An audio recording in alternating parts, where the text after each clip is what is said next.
Hey guys, welcome to Operation MILF with your girl Tommy. Now, this video is a special because this is my video, Common Sense Things That Hairstylists Should Know. This video is inspired by all of the people who has experienced some kind of traumatic or just retarded experience at a hair salon. And apparently these stylists and salon owners don't know. So we're going to let them know today. These are experiences of mine. These are experiences that friends of mine and people I run into have shared. Things I have witnessed. So I'm tired. Enough is enough. I have had it with these mother stylists in these mother salons. I've had it. Okay, let's begin. Stylists of the world. First of all, there's a difference in a stylist and a cosmetologist. A stylist is good at styling, in my opinion. A cosmetologist is good at cosmetology, beauty, whether it's hair, whether it's your skin, your whatever. They're good at their craft all around, the health and the care of it and the styling. So I'm going to need some of you stylists to become cosmetologists. It's a moth flying around that's aggravating the crap out of me. Anyway, okay, stylists. First and foremost, I'm speaking for all the natural hair women of the world. When we come into your salon, get this mop away from me. Ugh. Kind of fly down my shirt. What's wrong with him? Okay, I'm random, guys. In case you don't know me, hi, I'm Tommy. So random. But anyway, stylists, when people come to your salon, people want what they want. Especially natural hair women. Not saying that women that are relaxed or permed or anything else. And there is a difference in a relaxer and a perm. Even though black folks, we call it perm. It's not a perm. It's a relaxer. It relaxes the hair. A perm curls the hair on the perm rods. A lot of Caucasian women get perms to have that big curly Saved by the Bell look that I call it. So get your lingo right. Because you're going to go to the wrong salon and you're going to say perm. And you're going to come out of there looking like curly soup. Don't be mad at them. You said perm, that's what a perm is. It's relaxer. Despite what mama and grandmama taught us, it's a relaxer. But anyway, when we come into salons, whether you're relaxed, whether you're permed, whether you're natural, we want what we want. Okay? I'm tired of going into salons and I've gotten my shampoo and I've gotten whatever treatment, my deep condition, my steam or whatever, and then it's time to come to the style and you want to tell me what you want to do. I don't like that. I don't like that. I recently had a situation like that. I just wanted a treatment and I wanted a wash and go. I like my hair big and curly. I wanted to let it draw up however it drew up and I was going to wear it like that because that's how Tommy likes it. They kept trying to tell me, well, we got a excellent straightening process and everybody loves it and the girls leave out of here and their hair is so, and I'm like, that's great, but that's not what I want. Well, girl, I'm telling you, because the way we do it, your hair won't even break off or anything. Mind you, I had just told them I just had a very traumatic experience with straightening my hair with the pressing comb, which caused a lot of my hair to break out. Guys, my hair was, even in its shrunken state, way longer than this. It was probably down here in its shrunken state, and because I pressed it with the pressing comb and some daggone grease / pressing oil, whatever it's called, my hair could not deal with the heat. And see, let me see, all of that used to be like this piece, but now it's right there. You see that little peeky that who is Sugar called broke down Betty and Tiny Tim. I got a Tiny Tim broke down Betty in my head because of straightening. So I just had a traumatic experience. I just shared that with you. That was the reason I came into your salon, was to get my hair back into a healthy condition. And now you want to tell me, because your other clients have had good results with it, that I should straighten my hair.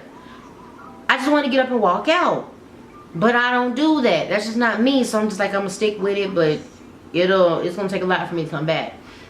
So don't try to push stuff on people. Now, on the other hand, if you know people want this Beyonce, whatever, and they got this so much of hair, but they expect you to put some tracks in, lay it, do this and then the other, and they don't have enough to do that, or they don't have a relaxer, but they expect their hair to be in finger waves, and you know you need your hair to be relaxed to do this style, be honest with them. If they still insist on trying it, let them know, I can't guarantee you results, but I'm going to do what you've asked me to do. But I do want to say, I cannot guarantee you it's going to come out like this. And go ahead. But don't try to push stuff on people because you think that's what they need and you want them to be a walking billboard so people can ask them, who did your hair? And they can tell you. People are happy when you meet a need. Not when you tell them what you think, but when you need. Nobody cares about what you think. Nobody cares what you know until they know how much you care. So, don't try to push stuff on people. Another thing. There's such things called appointments. Now, in the past, because I'm working on it and I'm going to speak victory and I'm going to speak what I want, not what I get. But in the past, I've had a problem with being on time for anything. I was even born late. Yep, sure was. I just didn't want to come out. So I tell people I'm going to be late for my funeral. Well, I used to say that the body ain't going to be there on time. But if I make an appointment at the salon to come and get my hair done, okay, maybe 5-10 minutes off, I can understand. But if I've arrived early, why am I not getting in the chair until 30, 45, sometimes even an hour later?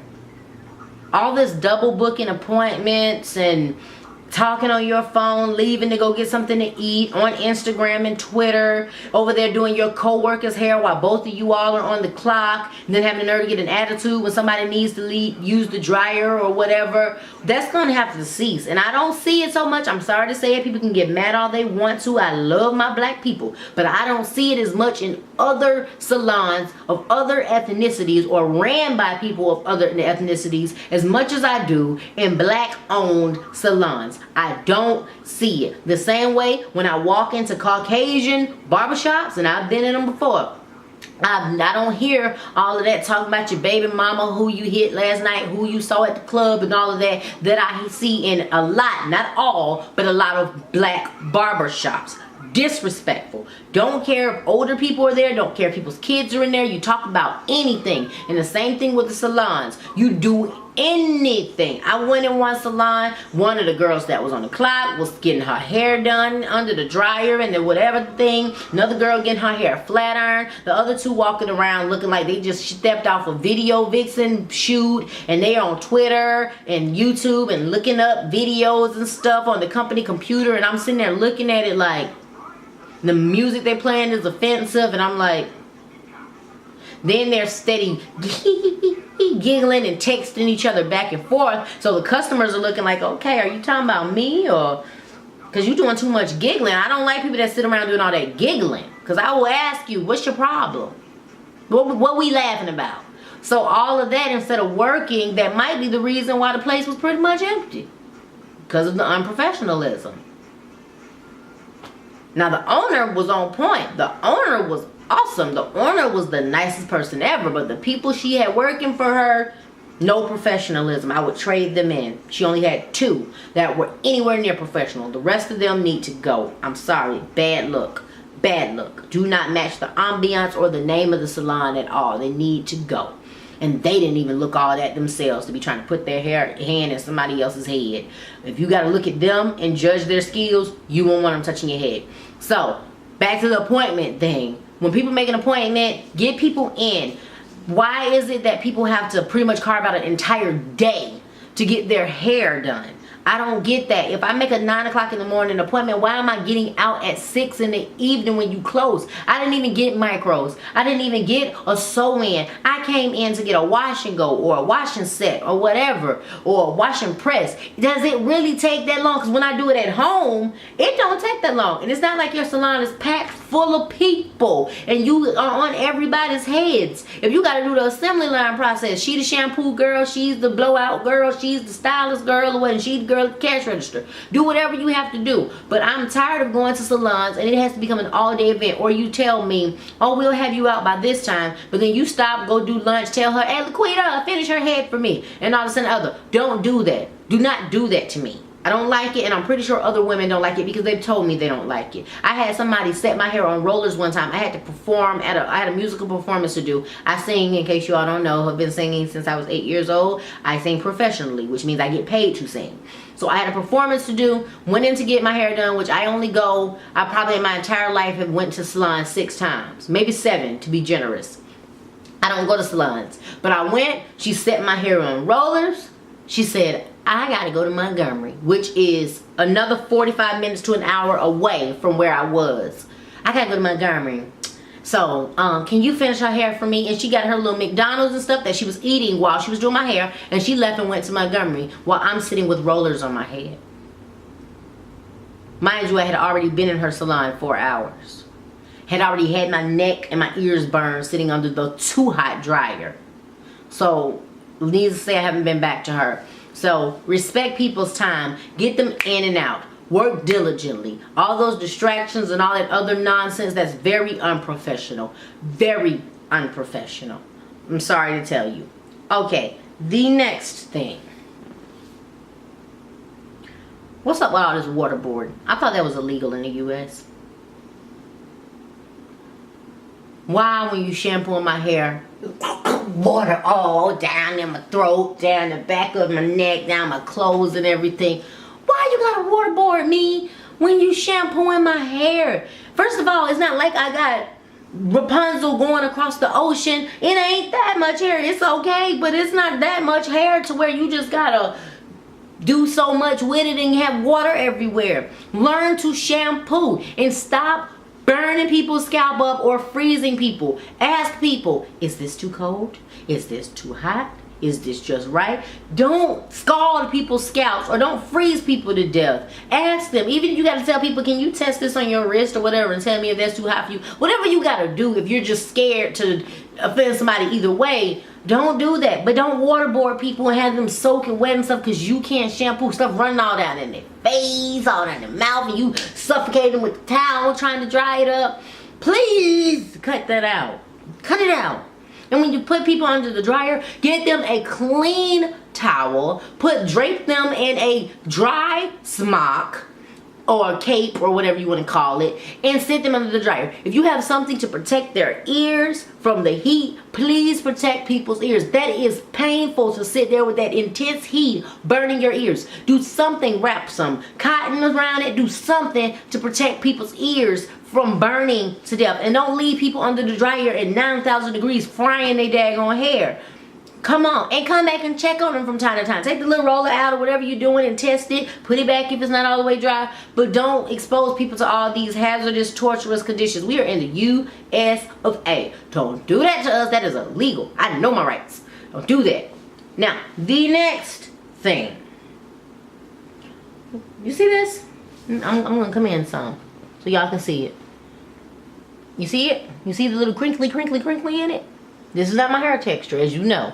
I recently had my hair braided into a circle. Shout out to my cousin Shonda. She braided my hair in a circle for me so that I could wear my wigs and stuff. Because like I said, I had a lot of breakage from that last straightening that I did. So I'm trying to let my hair rest. I just took it down today. I'm about to do a protein treatment, which I'll be chronicling. My second protein treatment. So I'm going to show y'all all of that. But this is from a fresh braid out, I guess, takedown, because it was just one big circle and I took it down. This is from a fresh braid takedown. Okay, my hair is in this state. I'm pretty sure it was been braided up, so it probably had some dead hair in it, some dirt, whatever else. Don't take my natural hair now.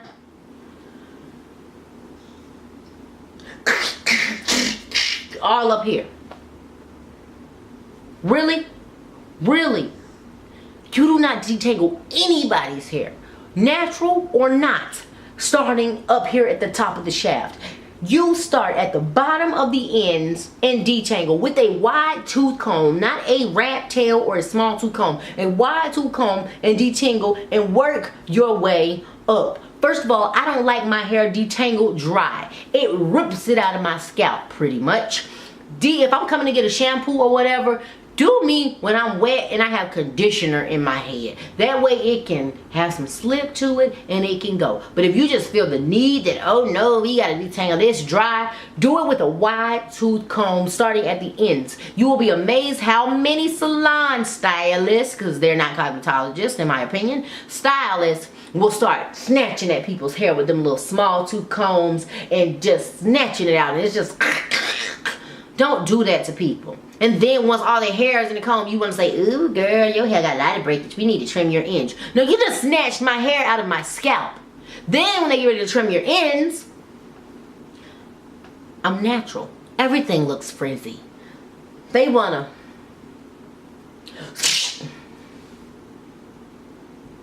No sectioning and trimming, no, only trimming what is needed and what is dead. I don't believe in unnecessarily cutting hair just to make it even. I don't need even hair. I'm natural. Don't try to cut my hair even. I'm natural. It's not gonna be even. So don't do that. And if you're gonna do it, make sure it's all wet and then cut the little dead ends. All that chopping and getting scissor happy and all that, don't do that to people. Don't do that, because women, we take our hair a whole lot serious. And if I haven't took my time to grow this and you want to chop it off just because you still scissor happy, we're going to have a problem. So don't do that. Do not do that. Do not do that. And last but not least, and I'm pretty sure I could think of a whole lot more offenses, but I'm not going to go into everything. Last but not least, if a person is called to make an appointment and a person has asked you how much you charge and you quote them a price, I'm going to need that price to be the same when they go to the register. Don't tell me on the phone a wash and deep condition and a set and this, that, and the other costs $45 or $50. And then when I get to the register, oh, it's $85, $95, $102, whatever dollars. You quoted me a price on the phone. I'm going to need you to have a price book or a price chart. And that's by what you go by. Don't just throw numbers off the top of your head. Let me look at it and see. If you're going to do that and then you do it by the length or whatever, then have that listed. For medium length, for shorter length, for long hair. These are the difference in price. But I don't like when people pull stuff out they behind. It's like mechanics that pull prices out they behind about how to fix stuff. I'm going to need you to have a book or a chart telling me, just like at the nail salon, how much everything costs. So I can be calculating up, this is how much I cost. Don't do that to me. Do not do that to anybody. Have a strict pricing. Let all your stylists know this is what we charge. Unless they have a unique talent and they the braider and they charge what they charge for braiding, they need to be on one accord. I don't need somebody to say, how much you gonna charge her to do it? Why should I say, okay. But then I just heard you charge the other lady less than that or more than that or whatever. Don't do that. Be consistent. Be professional. Cut out all the rigmarole and riffraff. Get it together, ladies. So, these are my common sense things that I feel stylists should know from your girl Tommy. If you have extra things, feel free to do a video response. Feel free to leave a comment or whatever. I want to hear some of the things that you all feel like these stylists should know. Because of my last bad experience, guess what? I won't be going back to that salon to get my steam treatments ever again. I'm just going to buy me a steamer, which you all will get a review from that. I'm going to buy me a steamer and I'm going to do it myself. Because I'm not going to pay $65 every time you steam my hair. $65 for some water and some heat. That's all it is, water and heat.